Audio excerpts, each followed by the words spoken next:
Okay, hello and welcome to my presentation about family and community engagement. I just want to apologize for the screen because I cracked it down at the bottom here, as you can see. Anyway, my name is Domrose-Hand and I will be presenting this. So the reflection piece. So first I just wanted to break down the three pieces.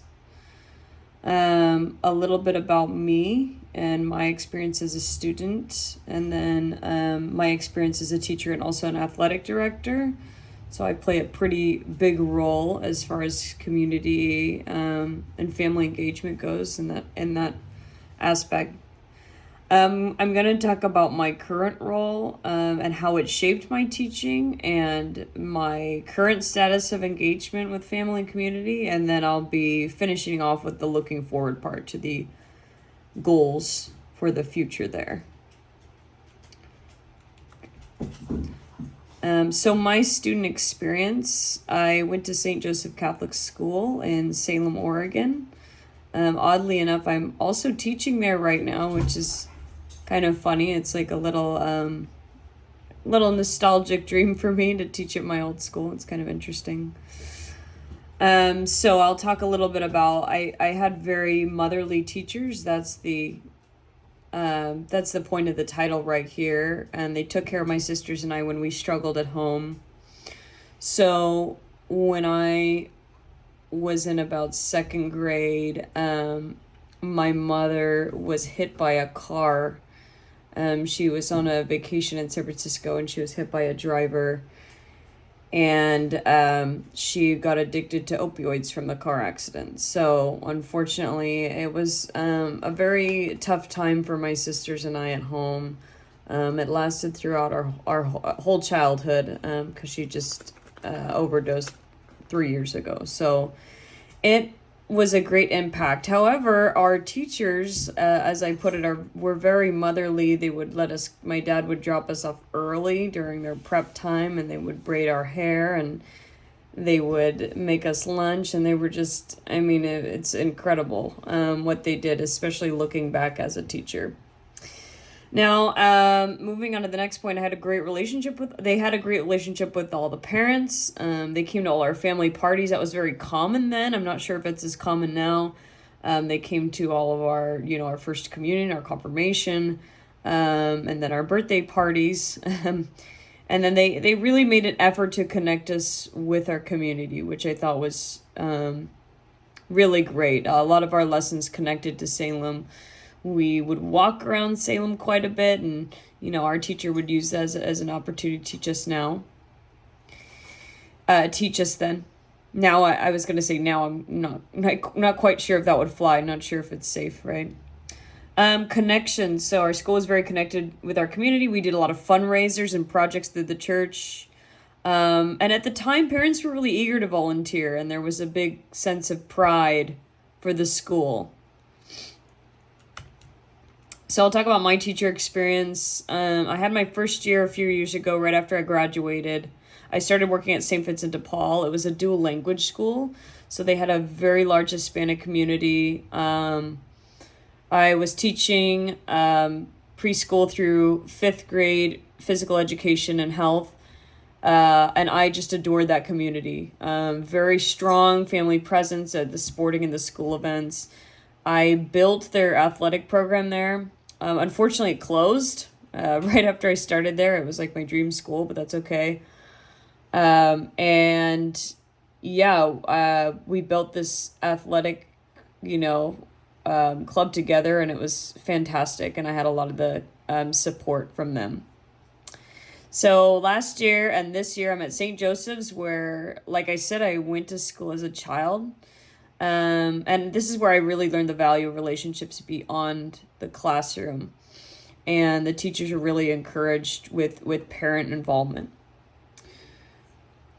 So, I once again, I'm also building their athletic program here, and that's taught me to make a lot of connections with parents who want to coach and volunteer.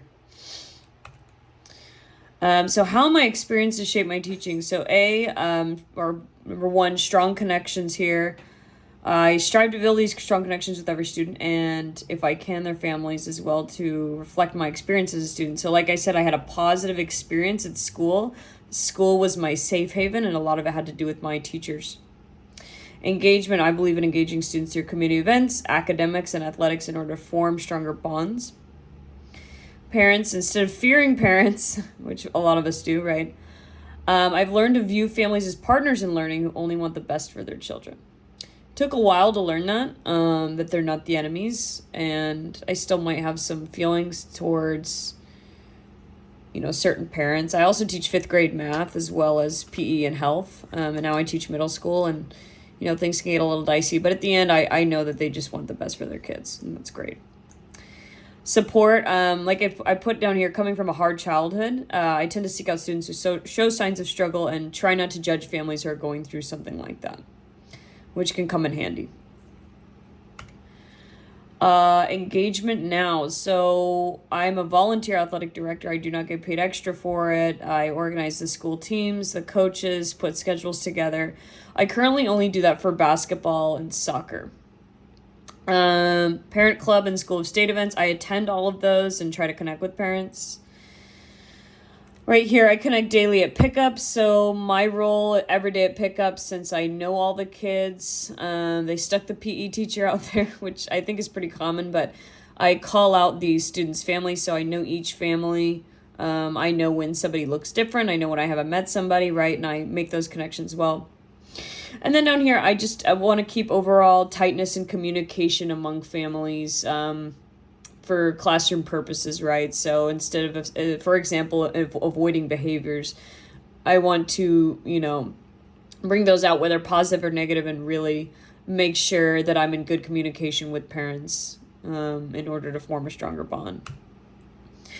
Looking forward to the future. Sorry, you can't really see that very well down there, but luckily I'm going to read it. Number 1, I'm going to continue expanding my sports program. So we're looking at flag football, looking to connect more grades, because currently, unfortunately, I just have elementary. I love middle school to get involved. It's a little bit of a tougher fish to fry, but that's okay. Or bigger fish to fry, more so. Number 2, increase inspiration to connect across the schools. So something I noticed in comparison to my childhood, and I'm not sure what it is. I'm not sure if COVID took a toll on it, but I have less families engaged with each other. So when I was a kid, everybody was really involved. Every parent knew each other. They did the auction projects together. Things were made together instead of bought, if that makes sense. Parents were literally fighting to coach, and now it's interesting. It's like pulling teeth to coach. The parents don't really know each other, except maybe some through parent club, and all the auction projects are bought, and we don't really make anything hands-on anymore. So that would be a goal for me, is to increase that inspiration. I think I'm able to do that mostly through, doing what I'm doing and just getting out there. And, like, for example, we have a booth at Mount Angel for the Oktoberfest to sell potatoes, and I'm going to volunteer and, try to encourage them, like, hey, the teacher's, doing this. Maybe I should start getting more involved, right? My third one would be foster more meaningful connections, and connections throughout grade levels. Sometimes I tend to, pick and choose which grades I make connections with, kind of, favor a little bit. I shouldn't really do that. So, trying to make it equal. Why is engagement important? It builds trust with families, of course. It creates a stronger school community, and students feel supported inside and out of the classroom. Oops, sorry, this is getting a little long. And then, of course, the families feel more valued and included. And like I said, going back to my own school experience, I've seen this firsthand. My life at home was kind of a nightmare day to day, but school made me feel at peace. And that's because of the environment I was in. Thank you so much for watching. Sorry it was a little bit longer. I hope that's okay.